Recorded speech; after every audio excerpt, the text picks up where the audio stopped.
উস্কানিমূলক কর্মকাণ্ডে ছাত্রদেরকে হাতিয়ার বানাবেন না।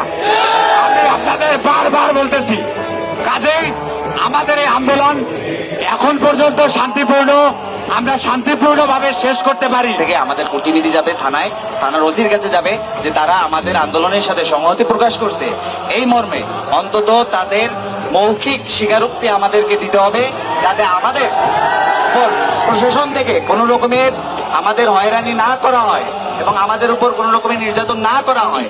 এই ছাত্র জনতা যখন একই সুরে আবদ্ধ হয়, তখন পৃথিবীর এমন কোন মহাশক্তি নেই যেটা আমাদেরকে আটকে রাখতে পারে।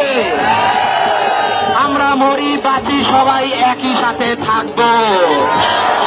আপনারা জানেন, বিগত 16ই জুলাই আমরা ঢাকা বিশ্ববিদ্যালয় থেকে, সেই ছাত্রলীগের ঘাঁটি ঢাকা বিশ্ববিদ্যালয় 18টি হল থেকে, যেখানে কিনা 250 জন কেন্দ্রীয় নেতার মধ্যে 240 জন কেন্দ্রীয় নেতা আসে ঢাকা বিশ্ববিদ্যালয় থেকে, সেই 240 জন নেতাকে কিন্তু আমরা পিটিয়ে নামিয়ে দিয়েছি ঢাকা বিশ্ববিদ্যালয় হল থেকে।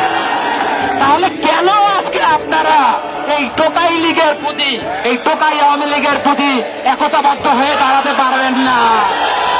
আমরা ঢাকা বিশ্ববিদ্যালয়ের 40,000 শিক্ষার্থী যদি টোকাই লীগকে যদি আমরা সরিয়ে দিতে পারি, তবে পুরো বাংলাদেশের 18 কোটি জনতা কেন স্বেচ্ছাচারীকে তার গদি থেকে নামাতে পারবে না?